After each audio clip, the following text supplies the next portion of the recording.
losing for him was already bad, and losing against me was really the worst thing he could have. For him, be second, he was the first of the losers. He just hated that. It was nothing for him but winning. He just wanted to psych his opposition, that they all think that Senna was in front of them. He had to be quickest all the time.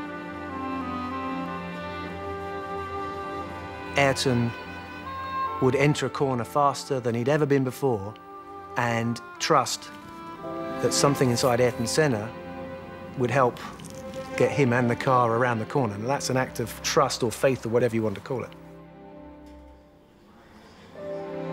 He prepared his chance, but when it was there, he took it. And when you want to correct it, no way.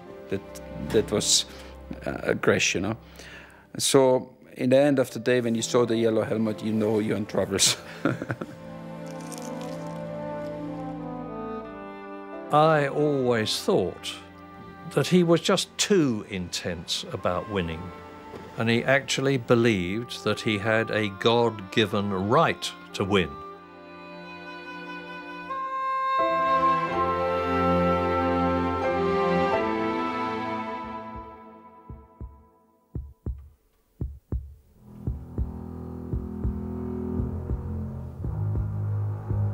You think you have a limit. As soon as you touch this limit, something happens and you suddenly can go a little bit further. With your mind power, your determination, your instinct, and the experience as well, you can fly very high. Ayrton Senna's talent, commitment, and determination carried him beyond normal boundaries. He displayed a supreme ability behind the wheel of a racing car, but he also demonstrated an immense depth of character, of thought, and of emotion. His tremendous rivalry with Alain Prost throughout the late 80s and early 90s extracted every element of his genius. But if there was one area where Senna truly flew high, it was racing in the rain. His precision in the wet, it was just unbelievable. He just filled the car so much more. In the wet, you have to be very precise. You cannot make any judder with the steering. Or you got to be much more gently with it. And Ayrton filled the car much more than any other driver. First of all, looking out of my commentary box window, I saw the worst weather that I have ever seen at any race anywhere in the world. And it was rather embarrassing to me as an Englishman that everybody who thinks that it always rains the whole time in England was getting their suspicions proved. Ayrton was always very, very fast when it was wet. And this day we had a little bit everything for him and a little bit everything against us to look stupid. We employed somebody for the weather forecast, you know, and he was at the airport, close to the track at Donington, and we were in permanent contact with him, you know. So we started the race, and then he was saying to us, I mean, not to me, not to the engineers, that you know, we had a shower and a big shower, so we had a few spots, and then I stopped for the tires, and then we had just a few stops, and then dry, you know. And then every time he was saying something, it was the opposite. And I had the sad record of 7 times changing tires, but 6 times in the wrong way anyway, you know. He was already pissed off anyway all the year about having this engine, this Ford engine in his McLaren, because he wants to fight for the championship, and through the numbers he know that he's not going to fight for the championship. So all what he could do is to wait for special circumstance and then to show everybody again what he can do. And that was a special circumstance. And all what he wants to do, he puts in his head, in the first lap, he's going to come back first, you know, because he's going to make everybody stupid. And that's exactly what he did. It was making me hold my breath. And I was having a job to get my breath at the best of times. You just thought, well, I can't believe it. I can't believe it. It can't stay like this. It's bound to go off. And there he did, kept going and going and going. Nobody knew where anybody was. I remember the spray as he went. When everyone else was cautiously going around thinking, ooh, I better be careful, he just went, go. And he was off. Gone. He was brilliant, but he knew he could do that. I was there, and it's the other end of the pitch to give the trophy away, and I should have still been in hospital till the following Tuesday with heart problem I had. But when I got onto the podium, you'd forgot all about you were ill. You felt 18 years of age. To see the happy face he'd got, it was unbelievable.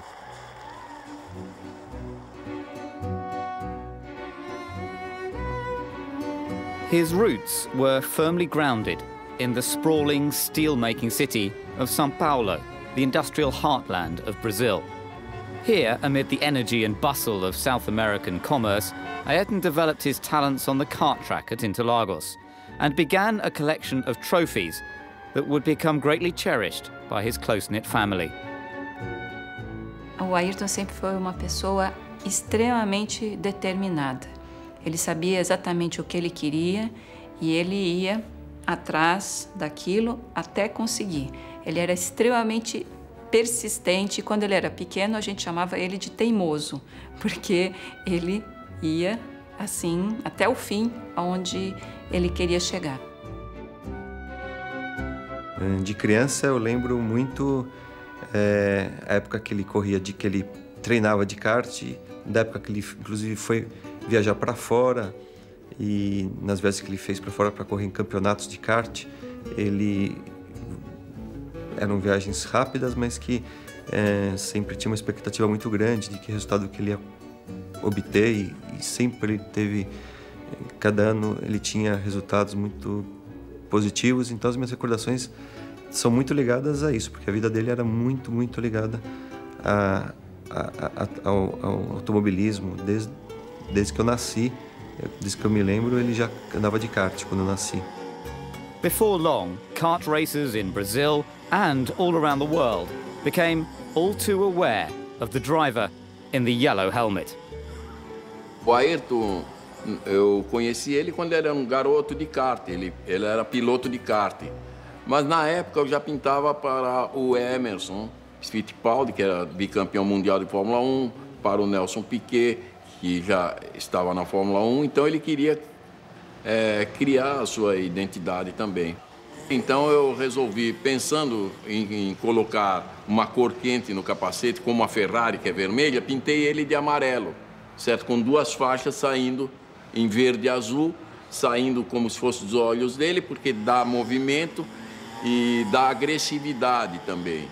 Então assim foi feito e foi composto as cores do país, em verde, amarelo, azul e branco. Quando Ayrton retornou, ele quis adotar essa pintura, que ficou para sempre a pintura dele. Foi isso aí. I know him since long time ago, because we did 2 World Karting Championship together in Le Mans and Estoril, 78 and 79. So this goes back to the very, very old days. And he was very, very committed. He had this, this star, these eyes. He was exceptionally committed, I think, more than anybody else. A gente sempre foi uma família super unida, e quando Ayrton foi morar na Inglaterra, todos nós sentimos muito, e ele também, né, a falta, a distância. Então a gente muitas vezes ia para lá, ou quando ele podia vir, para poder ter essa proximidade maior. Ele escrevia muito. Cada corrida que ele fazia, ele escrevia detalhando cada curva, cada coisa que ele tinha feito. A gente tem essas cartas até hoje, e mesmo à distância, o contato sempre foi muito, muito próximo. Como o Ayrton, quando foi para lá, ele não sabia inglês, então ele ficava em frente da televisão, horas e horas, tentando entender o que estava se passando, procurando aprender a língua e se concentrando. Ele também não sabia cozinhar, nunca soube, e na verdade ele passou alguns anos comendo ovo frito, ovo cozido, ovo mexido, todos os tipos de ovos possíveis e imagináveis, porque era o que ele conseguia fazer.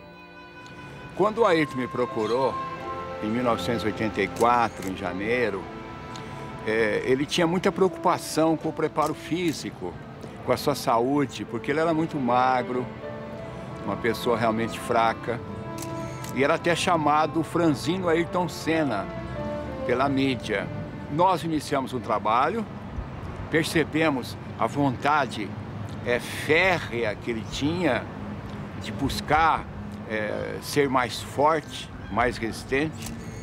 Era uma pessoa que tinha uma força interior muito grande, porque ele não media esforços. Se alguém perguntar qual a diferença do Ayrton, é esse fazer. Porque saber de cabeça é não saber nada. E eu falava muito para ele isso. Ayrton, o sábio não é o que sabe, o sábio é o que faz aquilo que sabe.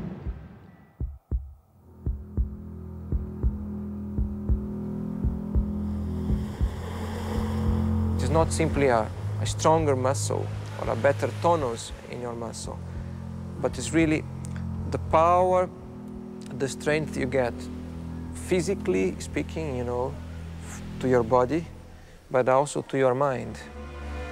And you only really learn by doing it, I believe. Once I realized that there was something special in there, I really focused and try to learn about myself, because it's basically learning about yourself, learning about your own limitations, learning about your strengths, your qualities, and trying to make, as a whole, a smoother person. I don't remember exactly, but certainly in 1983, I was very much aware of him in Formula 3 in England, and he was very persistent, about winning. He was very good at that already that early in his career, but very persistent about trying to persuade Patrick and myself to let him test of his first drive in a Grand Prix car, in a Formula 1 car. That first drive came at Donington Park in England, at the wheel of the Williams FW08C, the model of car that had taken Keke Rosberg to victory in Monaco earlier the same year. Ayrton turned up, made himself comfortable in the cockpit, remembered all the instructions about what everything was for in the cockpit.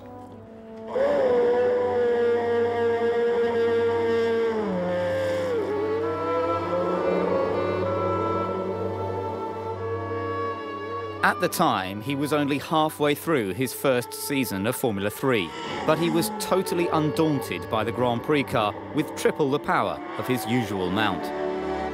I set off, did what we call an out and a straight back in lap to check over the car mechanically. And then over the next 21 laps, I think it was, he just went off a second quicker than the car had ever been around there. And then said, I think that's all right, I've got enough in my head, got out of the car and went home. So we were quite astonished.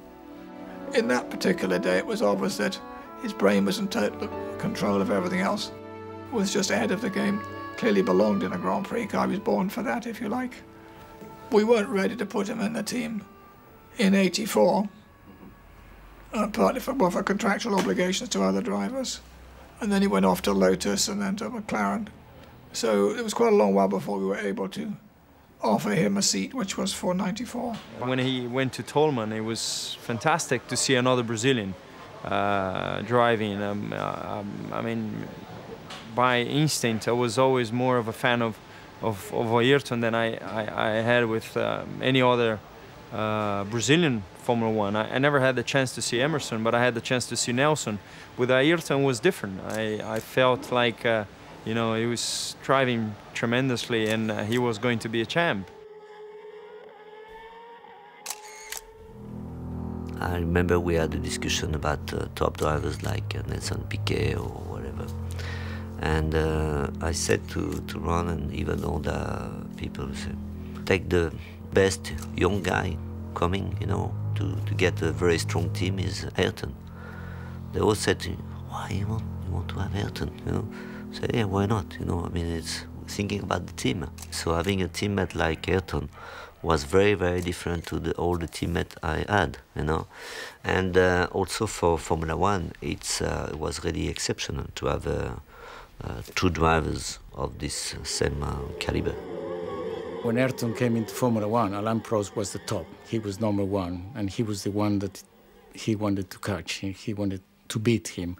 And when he started testing with us and racing with us, he was not interested in anybody else in the grid. You know, just Alain, what time did he do? What tires is he using? What rear wing has he got? What springs has he got? He just wanted to know what Alain was doing, and that's the one he wanted to beat. He was a man like no other man I had ever met before. He was almost a mystic. He was very, very, very intense. He was a charismatic personality. He could be absolutely charming, but there was another side to his character. He was absolutely ruthless when he was in the cockpit. And he was an intensely religious, God-fearing man. And he actually believed that he had a God-given right to win.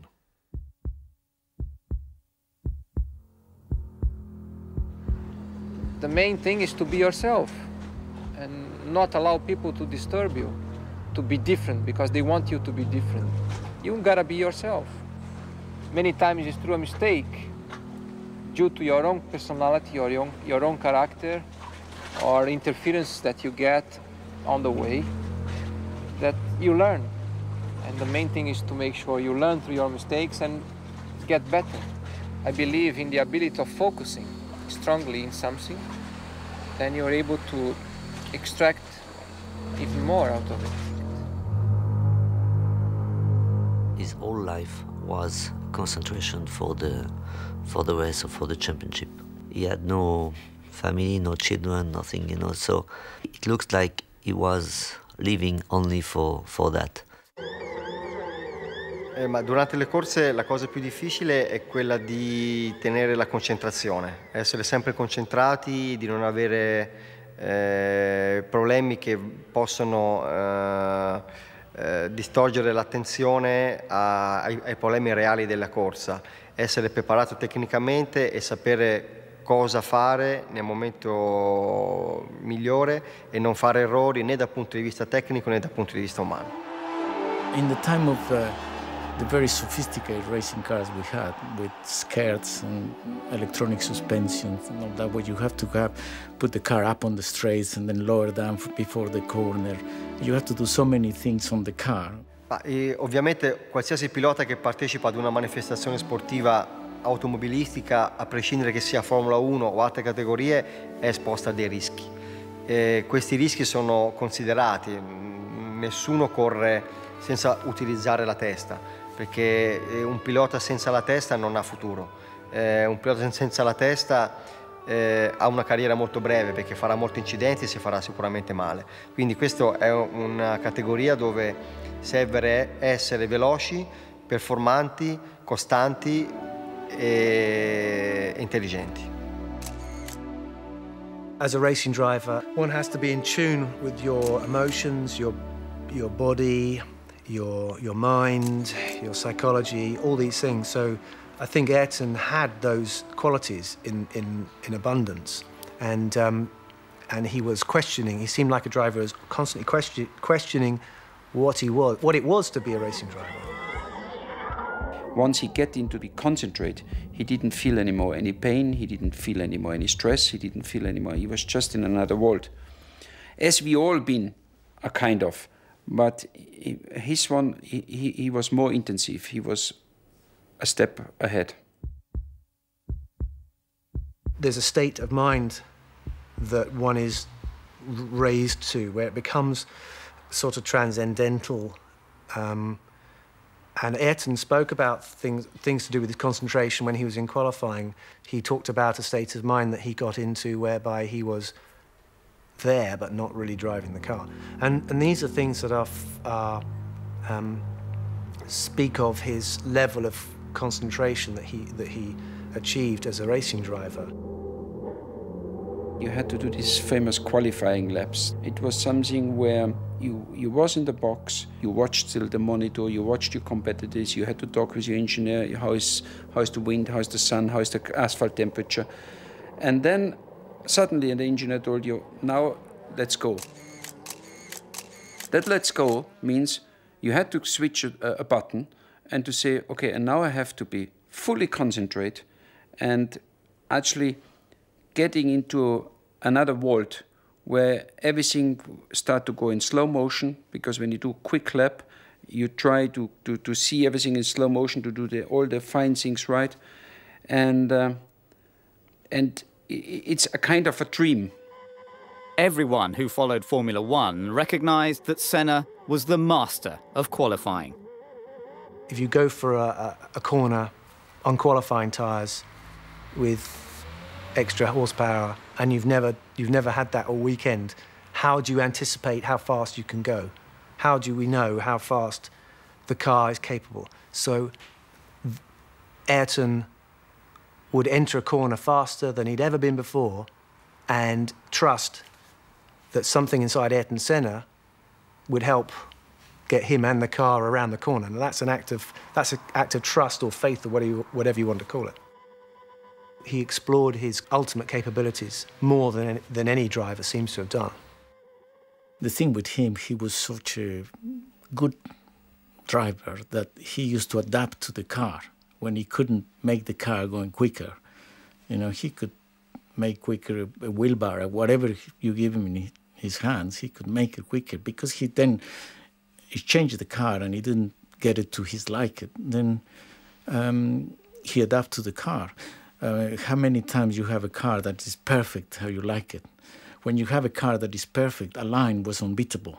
Alain Prost was really good when the car suited him, but it suited him just a few times, not always. I was doing all the tests, and in winter I was not testing. I was doing all the tests for him, and to set up the car, I don't think he was the best driver, but driving mentally and getting the pole and being quick on one lap, and he was really the best, you know. So I don't think I learned very much, because it's a little bit easier to learn about the car and the way you can improve the car than the mental way, because you cannot change your mental just like this when you decide it, you know. Fórmula 1 tem uma exigência absurda. Não sei se você sabe, o piloto tem uma frequência média de 180 batimentos por minuto. É uma loucura, com picos de 220, 230. E apesar de ele estar num carro aberto, o calor é muito grande. Então a exigência do piloto é completamente diferente de qualquer esporte. É muito estressante.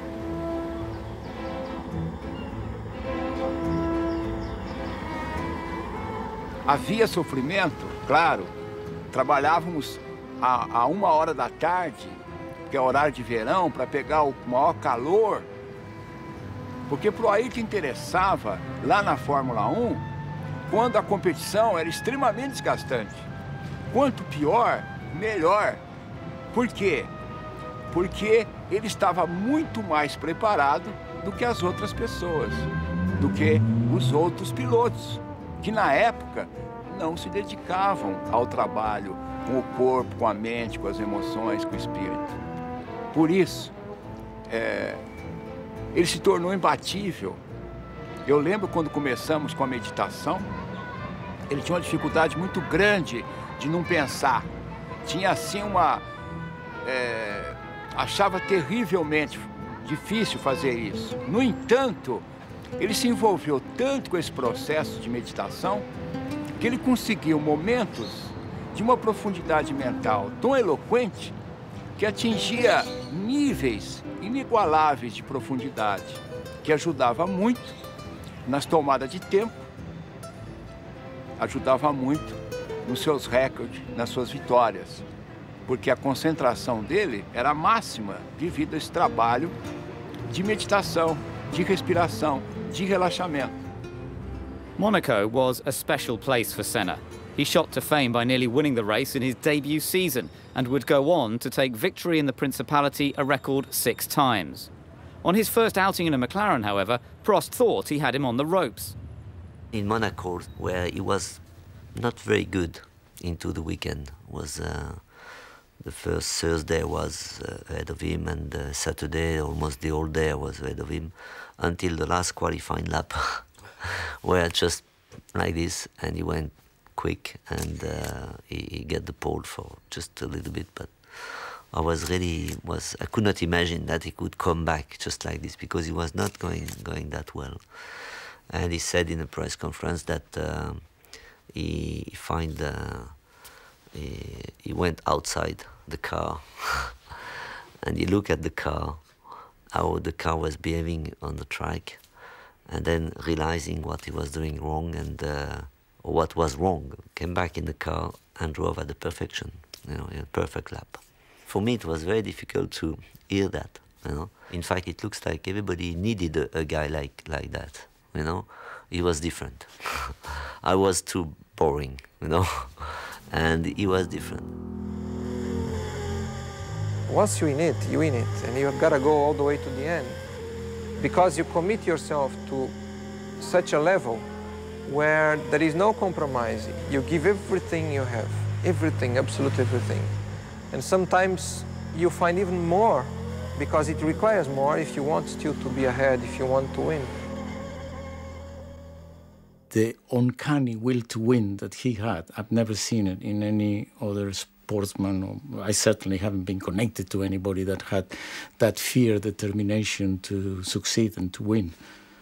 It was just like Alain Prost said, for Ayrton, he is willing to risk that little bit more than any one of us will do. And maybe, for him, be second, he was the first of the losers. He just hated that. It was nothing for him but winning.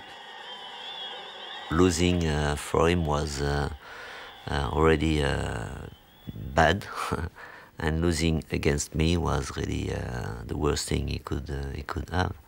And that's why his whole motivation was to beat me. I can remember we went to the Bercy karting event, and he was there watching on the big screen Alain Prost driving in the kart. And he never took his eyes off that. And he watched Alain Prost driving a go-kart. He knew that to be world champion, he had to beat Alain, because he was #1 at the time. I remember one race, and I think it was the Belgium Grand Prix. Ayrton always used to try so hard in qualifying that after qualifying, before he took his overalls, he sit in the corner of the track and he just gets all his adrenaline back. Alain and I were looking at the times, and Alain could say, I just can't believe how he could be so quick. Where is he beating me? Anywhere else, but here, I always quick here. How he can be? And then as I look at Ayrton was sitting up and he looked at me and he winked an eye, and I thought that he just felt so satisfied I have beat Alain, and he had recognized that I'm quicker than him, and it was so, for him, that was kind of a stage in his career, and he thought, well, I can now begin to think of being world champion. When Ayrton came along in his footsteps, his approach was in many ways similar. It was cerebral. That means he used his head at all times. But he did so with more dash and determination than you ever saw in Alain. Alain had plenty of determination. He never exposed it. Ayrton, it was all about drive and courage and let's go for it. We'll just leave the rest to me when he was in the car. Formula One drive, all sportsmen are gigantically competitive. They're there to win. And you've got two very different people in Alain Prost, the professor, who was quiet, very quiet. He always spoke very quietly indeed. Very, very smooth, very experienced, up against Senna from South America with a very different temperament. And so it could not have been better from a journalist's point of view or a commentator's point of view.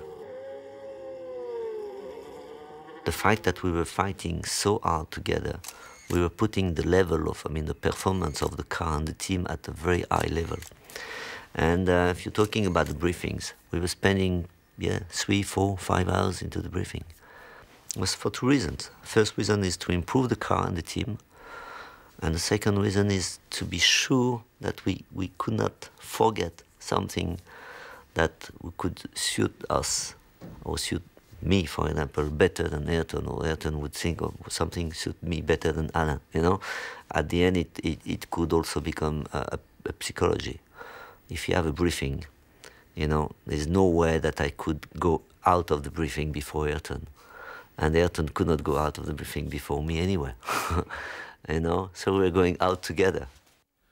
I waited for 4.5 hours outside the motorhome while they were having this minute discussion about this and that. And then the door opened and Alain Prost came out. He came down the steps and I said, "Alain, in God's name, what do you talk about in there for 4.5 hours?" And he said, "Oh, Murray," he said, "this and that, but I do not like to be the first to leave." The intense nature of the battle between the two McLaren teammates led to a deterioration in their personal relationship. Other teams and drivers were simply not at the same level, so Senna and Prost focused on one another, both in and out of the car. But that was part of the fight we had anyway. Everything was tough. On the track, outside the track, setting up the car, all kind of things was really just at the limit all the time. We also knew that if we were quick and fast and a winning car, that was also because of us, because of the drivers, because we were dominating, Formula One. It's not pretentious to say that. Eu acho que o Ayrton e o Alain foram pessoas que precisavam muito uma da outra, porque para eles poderem desenvolver os próprios potenciais no top, da forma mais perfeita, a competição do outro ajudou justamente a chegar nesse desenvolvimento máximo. Acho que o Ayrton não seria o que ele foi sem um Alain Prost. E vice-versa. Acho que o Alain não teria sido o que ele foi sem o Ayrton Senna. Uma vez perguntaram para o Ayrton se ele tinha inimigos. E eu acho que o Ayrton respondeu uma das coisas mais lindas que ele respondeu em todas as suas muitas entrevistas. Ele disse que a vida era muito curta para se ter inimigos. Então, eu acho que, às vezes, a vida é mais curta ainda do que a gente pensa, como aconteceu com ele. Eu acho que essa frase é perfeita, seja no momento que ele e o Alain eram inimigos, ou depois, que nem eram, mas para qualquer condição como essa, eu acho que essa frase é perfeita.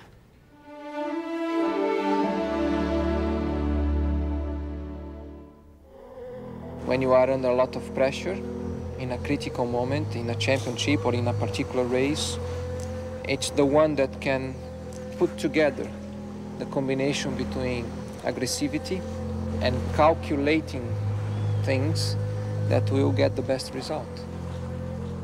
And you need more than anything a very clear mind to understand exactly when is the moment to be aggressive, when is the moment to be calculated. To win a championship, you need the combination of those elements in the right doses at given moments. The lifestyle enjoyed by Ayrton was that of the rich and famous. Beautiful houses, lots of toys, and opportunities to relax. But his love of Brazil and for its people was reflected in the way they felt about him. He was idolized by the ordinary men and women in the street, and he's still idolized today.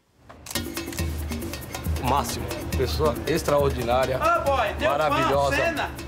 Foi embora muito cedo.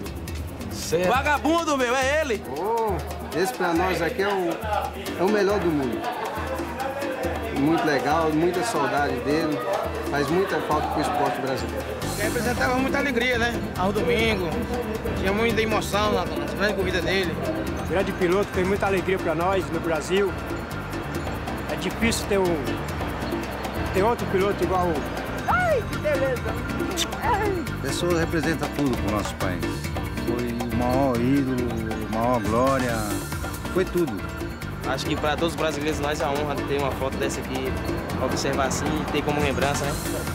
Ele é, para mim, ele foi um dos melhores brasileiros do mundo e ele deve ser homenageado por todos, porque eu acho que ele foi o melhor, mesmo que ele já tenha ido. Isso aqui representou pra gente os melhores fins de semana aqui do Brasil. Para mim, um ótimo atleta, uma ótima pessoa, um ótimo ser humano e um exemplo de vida. Deu até um nó na garganta quando eu olhei. Isso para mim significa muito, viu? Muita saudade.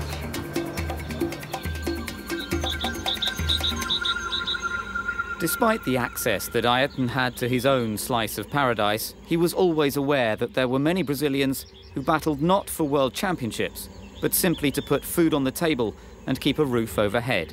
And it mattered to him more than many people knew.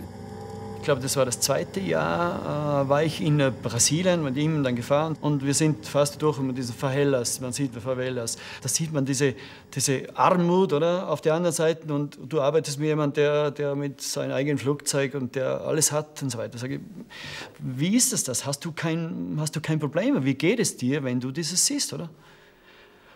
Da habe ich gemerkt, jetzt sind wir auf einem anderen Punkt dieser Unterhaltung, oder? Und er hat gesagt, Josef, mich stört das total, diese Korruption, diese Schwierigkeiten, diese Leute. Ich habe wirklich eine Wut oder eine Trauer, wenn ich sehe, wie diese Leute leiden, oder? Aber ich bin noch nicht stark genug, ich bin noch nicht mächtig genug, dass ich was ändern kann, oder? Und da hat sich gezeigt, in welche Richtung dieser Mann eigentlich gehen will, oder? Dieses Rennfahren, dieses schnell zu fahren, dieses an das Limit zu gehen, ist einfach nur eine Brücke oder ein Wagen, ein Fahrzeug gewesen, um in diese Richtung, wo er hinkommen wollte, ist. Das ist auch ein Prozess von ihm selber gewesen, wahrscheinlich, oder? I think the best remembrance I had was when I stayed with him that weekend in his house, in his farm, and we had a storm, and the lights and the telephone went out of order.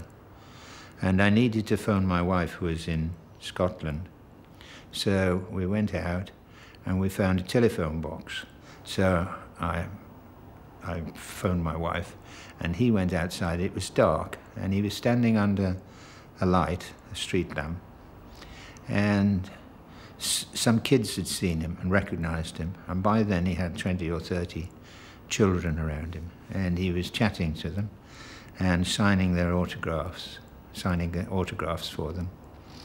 And when I came out of the telephone box, that's one of the sweetest memories I have of him, standing with the light playing on his head and shoulders and surrounded by the kids and being so nice to them.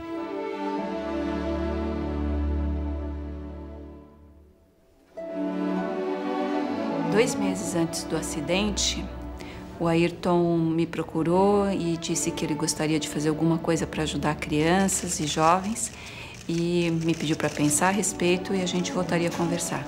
Só que essa segunda conversa não pôde acontecer, porque logo depois, 2 meses após isso, já aconteceu o acidente e então minha família e eu decidimos levar adiante essa ideia e plantar essa semente que o Ayrton deixou e foi assim que nasceu o Instituto Ayrton Senna. Dividir e compartilhar uma coisa que ele teve a chance de ter, mas que a maioria das crianças brasileiras não teve, que se chama oportunidade. Oportunidade de ter educação, de ter saúde, de ter futuro e esperança. Ayrton's standout amongst Grand Prix drivers was that he knew there was something outside Formula One. And I think he made that his mission in Formula One to build himself a platform so that he could express how he felt about things to do with humanity, things to do with people. And maybe his approach within Formula One was ruthless sometimes, maybe not humanitarian even. But there's no question that what he felt was a deep empathy with mankind and with the problems in the world. We are made of emotions. We are all looking for emotions, basically. It's only a question of finding the way to experience them. There are many different ways of experiencing emotions.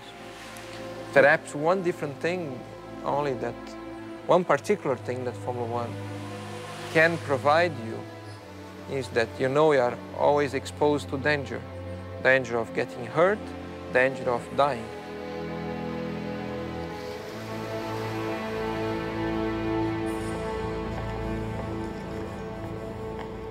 Travel was a major factor in Senna's life. To ease the strain, he acquired his own aircraft and employed the services of a private pilot. Over a period of 4.5 years, Owen Omani got to know his employer extremely well. Very often we used to go backwards and forwards to Brazil, and we'd leave Sao Paulo at 10:30 at night, and Ayrton would lay out the bed at the back of the aircraft, go to sleep in his pyjamas, and we'd shut the door. And then first thing, 7 o'clock in the morning, I used to come back to the cabin, wake Ayrton up, and we'd be landing in England at 7:30, 8 o'clock in the morning. He'd be as fresh as a daisy, and of course we were totally shattered. My compliment to him is to say that he was big enough to be little, if you understand what I'm saying. In April 1994, Owen flew Senna to the Imola circuit for the San Marino Grand Prix. A Imola Ayrton si è sempre trovato in maniera particolare, come sul circuito di casa. Da allora, dopo l'84, Ayrton Senna ha conquistato 8 pole position in 10 anni. Ha cominciato con le Lotus e poi con la serie incredibile con McLaren, per finire con Williams, e anche l'ultimo anno in cui lui corse a Imola era chiaramente in pole position.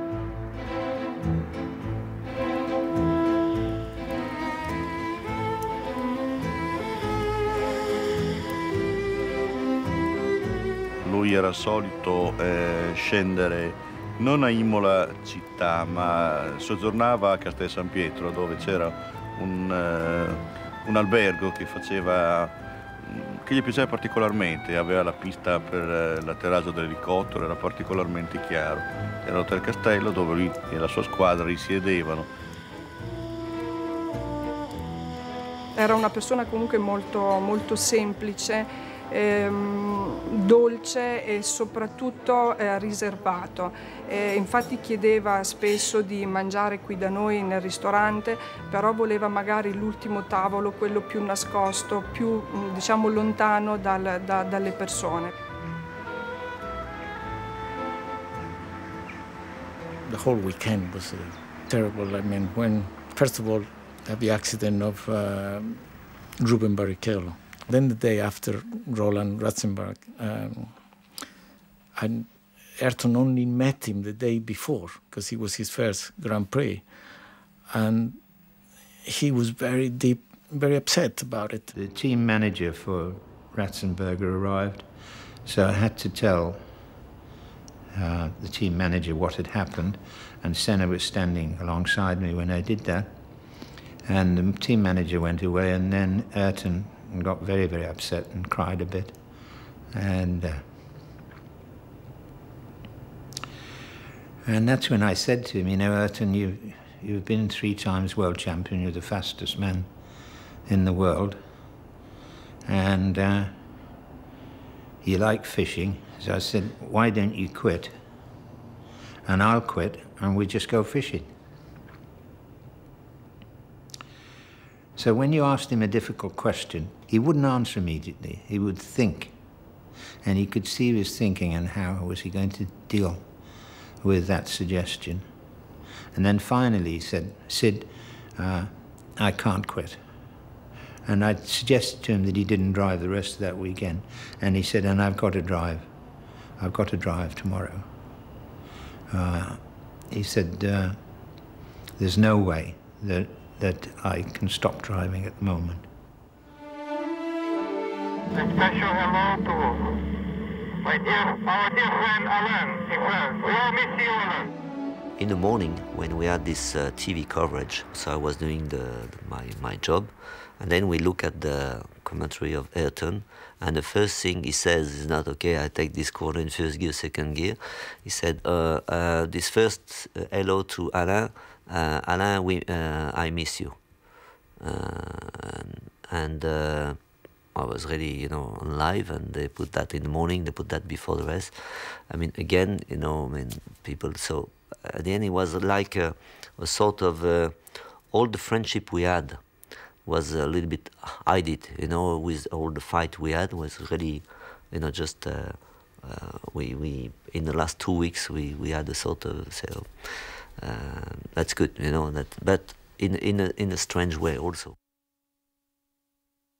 The last thing I remember in my life was there, of course, as a Ferrari driver, the Italians have a special way to celebrate you. And when they announced my name, the Italians was jumping and shouting. And I was just in front of his car, and he was in the car, and he looked to me, and he was laughing and things. So you really could see we was friends. It was an honest laugh. He was even happy if something went well for me. And that actually is the last time I really looked to his eyes, and we just been we seen each other. There have been many heavy accidents before.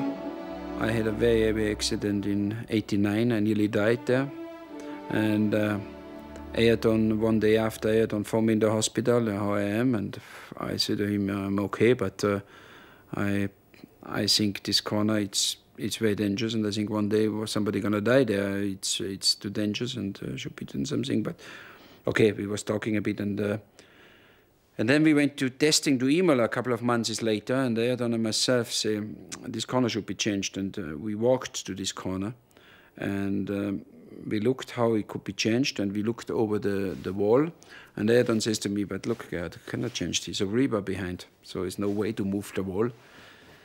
And we look both and say, yeah, unfortunately, there's a rebar behind. We cannot move the wall, so that's how it is. And we walked back again, and it was exactly the point where he died.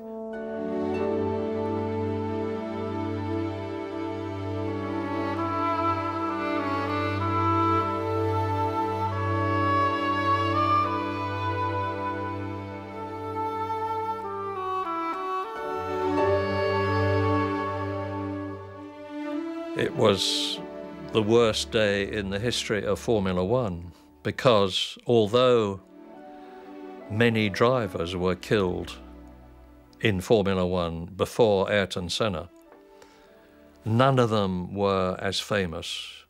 None of them were respected and idolized worldwide like Senna was.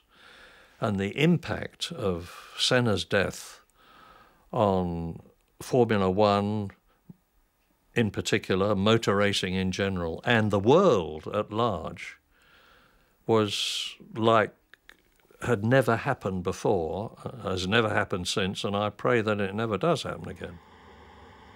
The Imola circuit witnessed the loss of one of the true greats of Formula One, but memories of Senna will never fade, and across the world, his spirit lives on.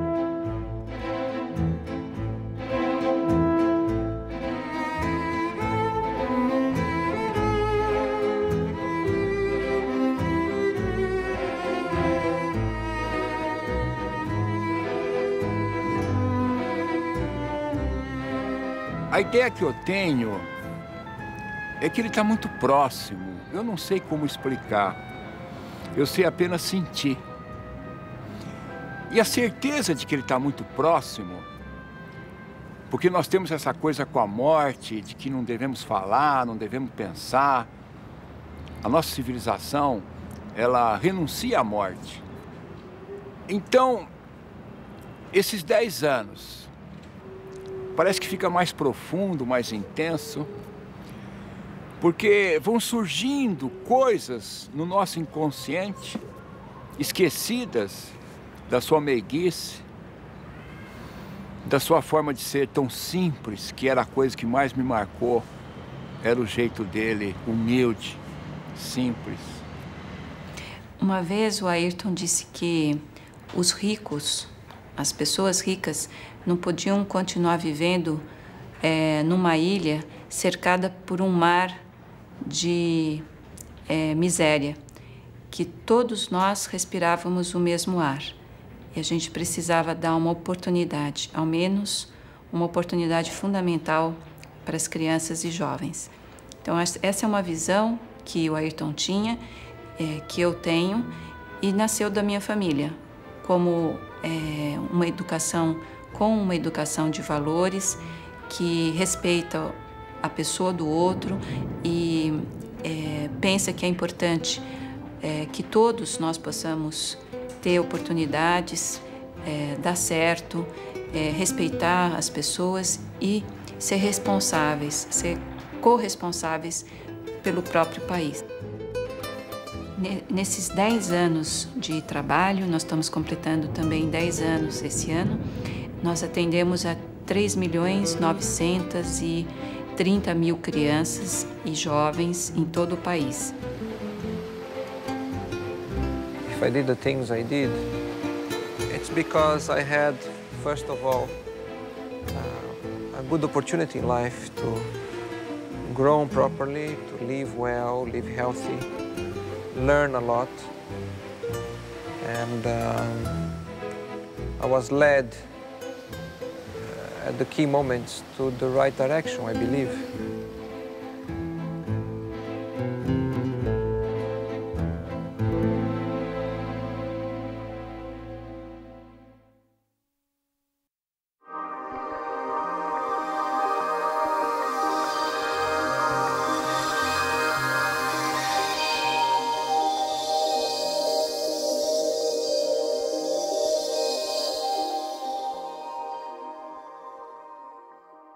Dois meses antes do acidente, o Ayrton me procurou e disse que ele gostaria de fazer alguma coisa para ajudar crianças e jovens e me pediu para pensar a respeito e a gente voltaria a conversar. Só que essa segunda conversa não pôde acontecer, porque logo depois, 2 meses após isso, já aconteceu o acidente e então minha família e eu decidimos levar adiante essa ideia e plantar essa semente que o Ayrton deixou, e foi assim que nasceu o Instituto Ayrton Senna.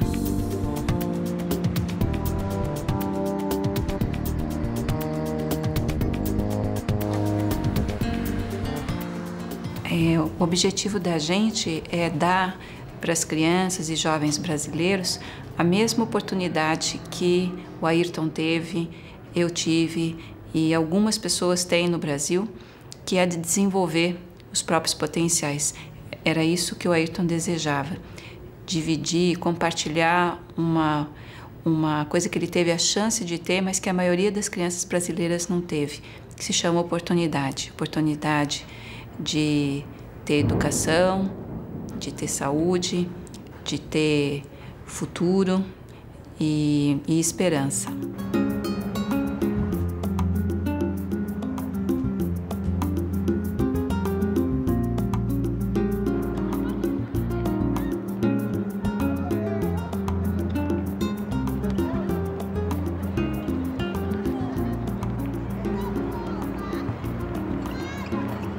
A Universidade de São Paulo foi a primeira parceira do Instituto Ayrton Senna, porque o Ayrton ele corria aqui naquela pista de atletismo e junto com seu preparador físico ele utilizava e tinha uma boa relação com a direção aqui do Centro de Práticas Esportivas da Universidade de São Paulo. E daí quando do falecimento, mas dele já ter expressado a sua vontade de criar um instituto, se tornou, de certa forma, um parceiro natural à universidade. Então, a Viviane, a família, procurou a universidade para ver as possibilidades de uma parceria e isso acabou originando o projeto Sport Talento e o programa Educação pelo Esporte. Vai, vamos, bola! Vai, vamos! Programa Educação pelo Esporte é uma parceria do Instituto Ayrton Senna com 14 universidades brasileiras e que tem o objetivo de adotar, desenvolver e difundir a metodologia de educação pelo esporte. O que é essa metodologia? Ela visa desenvolver competências pessoais, sociais, cognitivas e produtivas em crianças e adolescentes, usando o esporte como uma ferramenta, como uma metodologia educativa.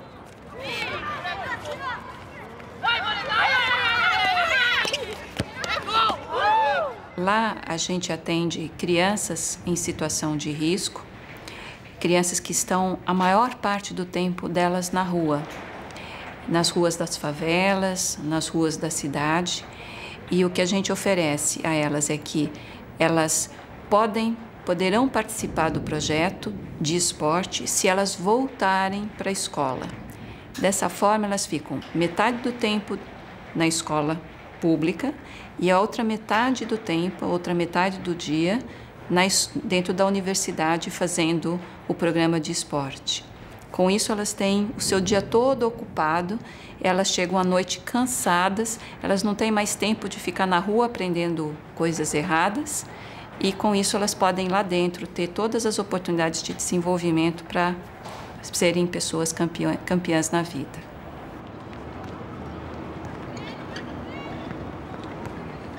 É muito importante para as crianças, para todos nós, na verdade, desenvolver uma identidade. Tá? Então, o desenvolvimento da identidade da criança, do adolescente, do participante do projeto, também passa por uma identidade visual. Então, usar uma camiseta, representar o projeto em eventos, em atividades, é muito significativo e ajuda a construir essa identidade de valorizar, de se sentir participativo, de valorizar a autoestima e de representar, de estar representando uma coisa que eles gostam de participar, que gostam de estar e que daí eles têm a oportunidade de vestir a camisa literalmente, né?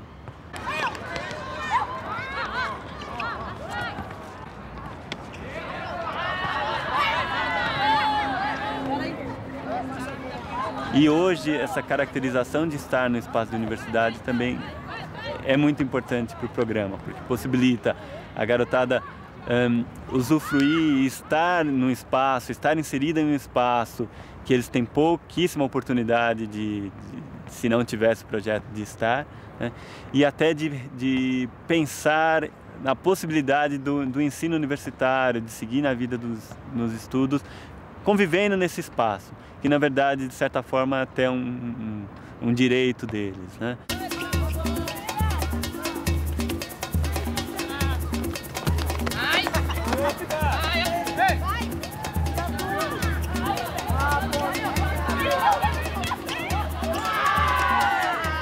E o objetivo é dar para essas crianças não a oportunidade de serem atletas, esportistas, mas serem pessoas vitoriosas na escola e na vida.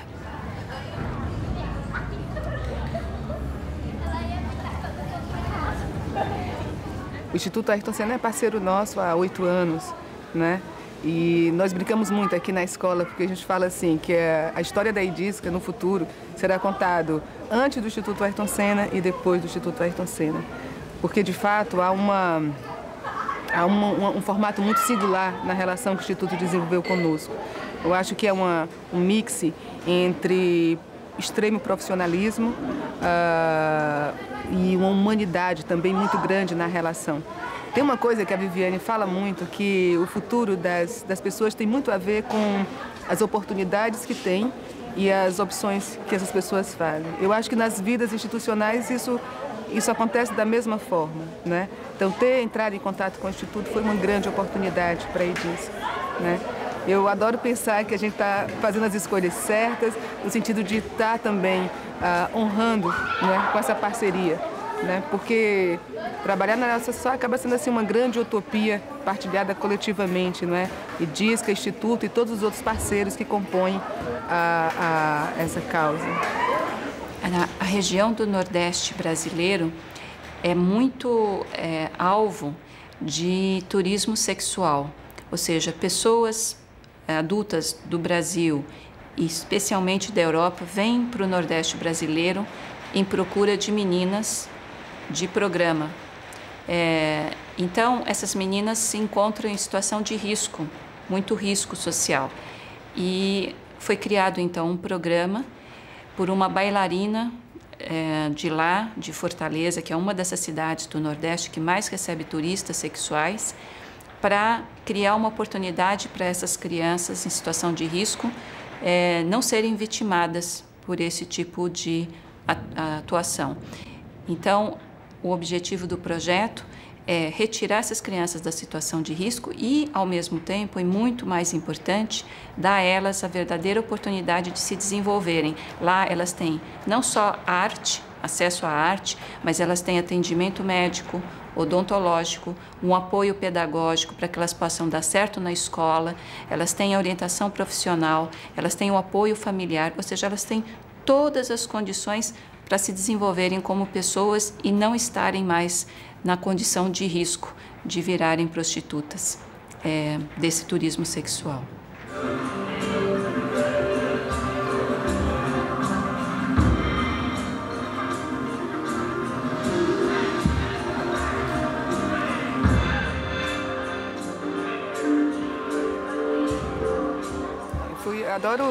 Adoro falar que eu fui bailarina, não é? Estudei dança a minha vida inteira, aqui em vários países também. E tinha 2 escolas de dança que atendia crianças de classe média alta, não é? Tinha também um grupo semiprofissional. Esse grupo chegou a ganhar prêmios internacionais, excursionamos na Europa, Espanha, Portugal. E eu larguei tudo, fechei as 2 escolas e desconstruí o grupo e optei por dedicar toda a minha vida ao trabalho com essas crianças, assim. E acho que fiz a melhor coisa. Eu acho que a dança passou a ter um outro significado na minha vida, não é? Quer dizer, ver a diferença que é você utilizar a vivência numa linguagem artística e esse processo poder ter um impacto tão significativo na vida de outras pessoas, quer dizer, traz uma nova dimensão, uma outra percepção do que seja o papel, por exemplo, da arte nos dias como o de hoje, tão conturbados e com tantos dramas humanos, né, acontecendo.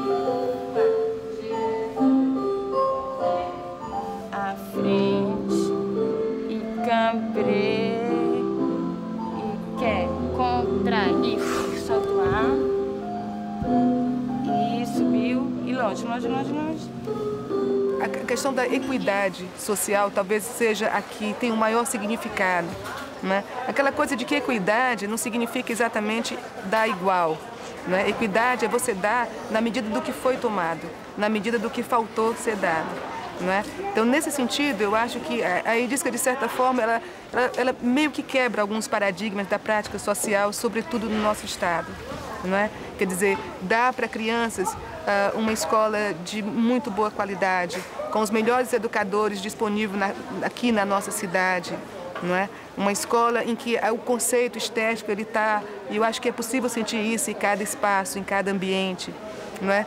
Construir e oferecer para eles vivências artísticas efetivas, também de qualidade, resultados artísticos também de qualidade. Dá para essas pessoas tudo que se possa ser dado, que nem a gente dá para um filho da gente, não é? Existe uma pessoa que sempre iluminou muito o nosso caminho, é o professor Antônio Carlos Gomes da Costa. E ele fala uma coisa que eu acho super legal, porque ele fala assim que a Edisca respondeu de forma muito simples a esse grande desafio social que tem no nosso país, que era mais ou menos isso. O que se vai fazer com os filhos dos pobres? Dá para eles exatamente o que nós daríamos aos nossos filhos. É uma boa escola, alimentação de qualidade, carinho, presença, não é? Quer dizer, a nossa ideia é que isso, na vida de qualquer pessoa, independente da classe econômica que ele pertença, faz a grande diferença. My last name. Okay. Last name. Okay. My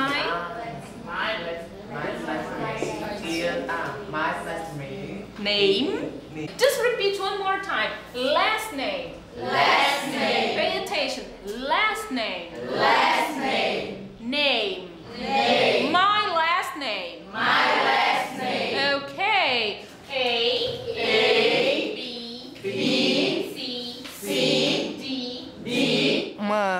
vez, eu conversando com a Viviane, ela veio aqui na Idisca e estava conversando com os educandos. E ela falava assim, toda vida que o Ayrton corria e chovia, todos os brasileiros sabiam que aquela corrida estava ganha, porque ele tinha muita habilidade de correr em pista molhada. E ela falava para os educandos assim, como é que era aquilo? Tipo, era um dia de ano novo, ele chegava, saía às 6 da manhã, e chegava depois de meia-noite em casa e tinha passado o dia inteiro treinando. E ela queria com isso dizer que as habilidades, as conquistas das pessoas tinham muito a ver também com o nível de dedicação pessoal que cada um dedicava àquela habilidade, por exemplo, né? E eu penso que a dança também tem um pouco disso, a questão da disciplina, né? Da exigência, do rigor técnico, essas coisas, de certa forma, se casam. Eu acho que a Idisca tem uma característica que tem muito a ver com isso, com a exigência, não é? A exigência que nunca pode estar à frente da compreensão. Exigir, compreender, compreender e exigir. Mas nunca uma educação frouxa, relaxada, onde não se peça o máximo do educando, né? E eu acho que, de certa forma, o Ayrton nos inspira muito nesse sentido.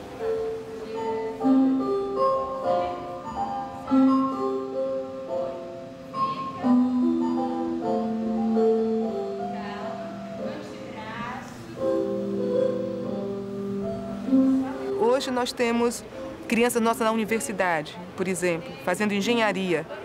Acho que é maravilhoso. E não são muitas, 2, 3, mas eu não penso que isso seja algo que se conte através desses números. Eu acho que isso também é uma quebra de paradigma. Essas meninas que estão entrando na universidade, se você olhar a árvore genealógica delas, ninguém na família nunca pôs os pés na universidade. Elas são as primeiras. E o exemplo delas na família e na comunidade é que faz a grande diferença. 4. Cambre 5, 6, queda 7, e subiu, isso. E última vez, contrair.